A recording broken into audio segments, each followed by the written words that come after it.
अरे बता तो दी मैंने, रेट कैसे आई? बहुत सिंपल है यार, तुम इतना बुद्धि नहीं लगाते हो। 12 महीने की रेट अगर 6% है तो 10 महीने की 5% ही तो होगी। 8,000 रुपए पर 5% प्रतिवर्ष की दर से दूसरे वर्ष के चक्रवर्ती ब्याज का तीसरे वर्ष के चक्रवर्ती ब्याज से अनुपात पूछा गया है। एक नंबर प्रश्न है। तो 5% को क्या लिख दोगे? 1/20। और 8,000 रुपए का पहले साल के लिए कितना होगा दोस्तों? 400। तो दूसरे साल के लिए भी 400 साधारण ब्याज, तीसरे साल के लिए भी 400 साधारण ब्याज। 400 का 1/20 कितना हो जाएगा? 20। 400 का 1/20 कितना हो जाएगा? 20। 400 का 1/20 कितना हो जाएगा? 20। 20 का 1/20 1।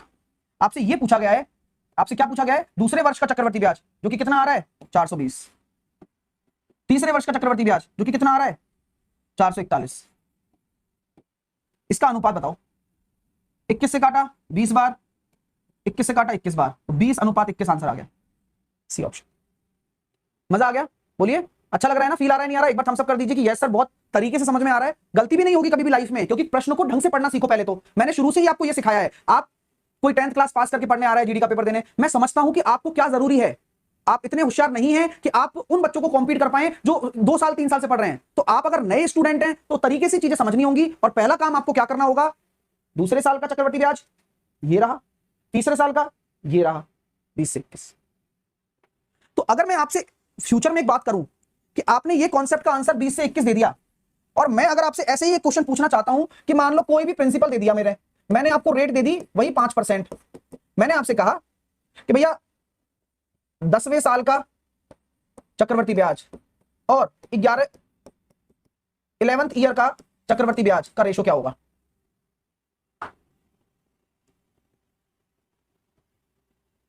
तो आप मुझसे कह सकते हैं कि सर मेरे को 10वें साल का तो पता ही नहीं है, आप कैसी बातें कर रहे हो सर। लेकिन फिर भी आप ये बोल दोगे अरे यार सर ये 20 से 21 होगा, तो ये कोई जादू नहीं है भाई। मैंने आपको समझाया है कि आप जब भी दूसरे साल की बात कर रहे हैं, सेकंड ईयर की बात कर रहे हैं और थर्ड ईयर का ब्याज निकाल रहे हैं, तो आपको याद होगा कि ये अगर मान लो x है तो ये x तो होगा ही होगा, और इस x पर लगने वाला दर भी आएगा, ब्याज के ऊपर ब्याज। तो एक्चुअल में जो इनके बीच में रेशो डेवलप हो रहा है वो इसी तरह का डेवलप हो रहा है कि हाँ रेट 1 + r/100 में आ जाता है, बस कॉमन हिस्सा। तो डायरेक्ट आप आंसर दे सकते हैं, क्योंकि ब्याज के ऊपर ब्याज होगा तो इनमें रिलेशन ही यही है कि ये अगर x है तो ये होगा 21/20x। सर इसमें मल्टीप्लाई फैक्टर से नहीं कर सकते क्या? कैसे करोगे? होता ही नहीं। मल्टीप्लाइंग फैक्टर क्या देता है? बुद्धि चलाओ यार। मल्टीप्लाइंग फैक्टर आपको देता है अंतर बस, और कंपाउंड इंटरेस्ट। हाँ, अगला करिए चलिए।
किसी धनराशि पर दूसरे व तीसरे वर्ष के चक्रवर्ती ब्याज का योग दे रखा है। ये बढ़िया क्वेश्चन है, और ब्याज की दर 10% है।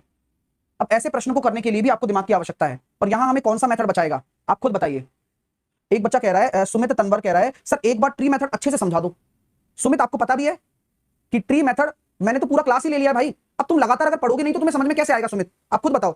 ये तो मैं क्वेश्चन करा रहा हूं, 19वीं क्लास चल रही है टोटल बैच की, मतलब 27वीं क्लास चल रही है, माफ कीजिए, और 5वां सेशन कंपाउंड इंटरेस्ट का है। तो थ्योरी पहले पढ़ा दी जा चुकी है, आप पढ़ते क्यों नहीं है? आप आओगे नहीं तो फिर कैसे होगा काम?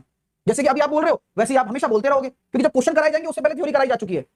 अब देखो 10% है तो क्या मैं ये कह सकता हूं कि आपने 1000 मानना है प्रिंसिपल, पहले साल का ब्याज हो जाएगा 100, दूसरे साल का भी 100, तीसरे साल का भी 100, यही होता है ना भाई? तीनों अलग अलग साल का मान लिया, 100 के ऊपर 10%, 10 10, 100 के ऊपर 10%, 10 और 10 के ऊपर 1। किसी को कोई भी परेशानी है क्या? बोलिए, यहां तक किसी को कोई भी परेशानी है क्या? बताओ।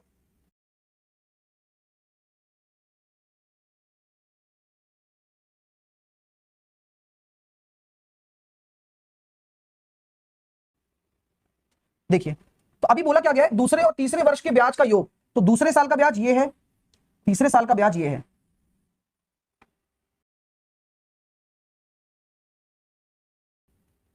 तो क्या हम ये कह सकते हैं कि इनका योग कितना आ रहा है? 110 और 121, ये हो गया 231, जो कि किसके बराबर है? 5775 के। लिख लिया क्या भाई यहां तक? यहां तक किसी को कोई दिक्कत है क्या? अब मैं एक एक चीज सिखा रहा हूं आराम आराम से, क्यों? जिससे कि आप सीख जाओ। मैं कहता हूं सर धनराशि निकालनी है ना आपको, तो आप ऐसा जुगाड़ देखो कि एक के पाड़े में 5 आ जाए, तो आपका जो आंसर होगा वो ऐसा होगा जिसमें 5 आ जाए।